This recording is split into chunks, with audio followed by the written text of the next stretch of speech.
Je profite de cette petite vidéo avec Vador pour vous présenter une dernière nouveauté donc sur la plateforme d'inscription. Donc comme d'habitude, ce sera sur Race Connect, Canic Compète et sur la version de la FFSLC. Alors l'idée en fait, elle provient de la formation chronométrage que j'ai fait le week-end dernier au Club Canin de Dieuze. On était en train de discuter de la préparation des listes de départ, donc comment le logiciel vous aide à automatiser en fait cette partie. Et du coup, il y a une réflexion intéressante qui disait que en fait, comme on le fait sur un logiciel qui est sur notre ordinateur, c'est pas très pratique de diffuser cette liste pour la faire valider ou pour travailler avec d'autres personnes. Alors aujourd'hui, comment il faut faire? En fait, vous créez votre liste sur l'application, vous pouvez l'exporter en PDF ou Excel et vous l'envoyer par exemple tout simplement au juge de course qui va peut-être donner son avis ou valider la liste de départ. Donc le plus simple, c'est tout simplement d'ajouter la fonctionnalité directement sur la plateforme. Donc j'ai ajouté dans le menu qui permet de gérer votre compétition une nouvelle entrée qui vous permet de gérer votre liste de départ. Donc une fois que vos inscriptions sont closes, alors oui, quand vous faites vos listes de départ, attendez que les inscriptions soient closes pour éviter d'avoir à revenir dessus avec les nouveaux inscrits. Donc une fois que les inscriptions sont closes, elles sont complètes, tout le monde est inscrit, tout le monde est là. Vous ouvrez la page de gestion des listes de départ et ici vous pourrez tout simplement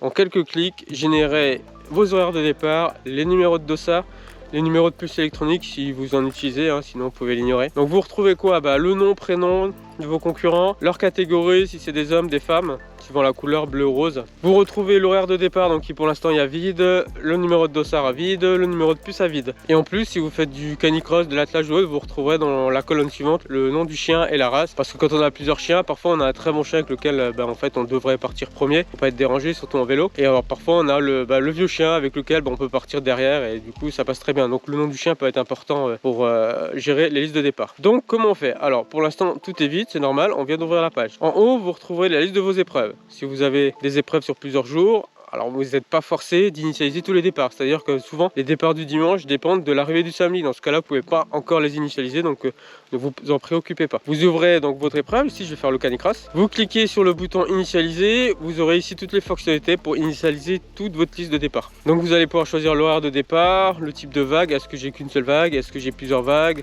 de 3 personnes toutes les 30 secondes par exemple.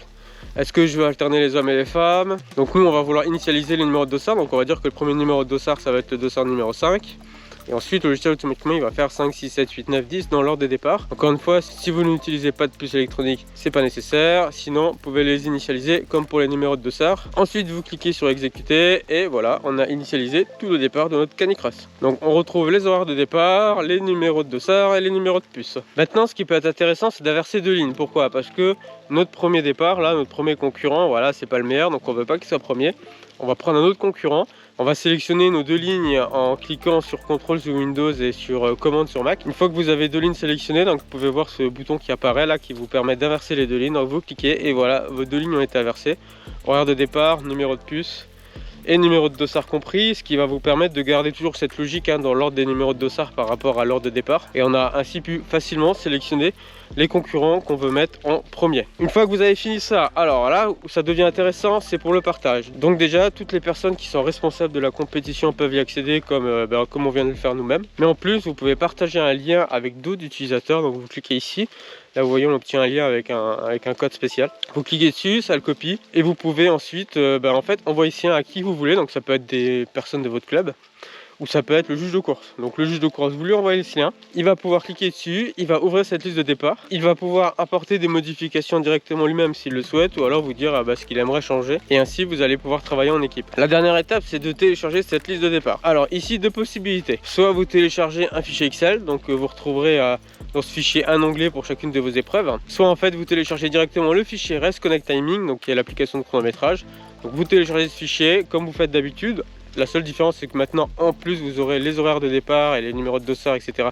qui sont pré-remplis. Donc, vous n'avez plus besoin de le faire ensuite dans l'application. Et voilà, alors, c'est pas grand-chose comme évolution, mais l'intérêt, c'est vraiment de pouvoir travailler avec d'autres personnes, notamment quand vous avez besoin que vos juges de course valident vos listes de départ. Vous pouvez facilement partager cette liste avec eux, travailler en commun et faire les modifications qui vont bien pour être prêt au mieux pour votre compétition.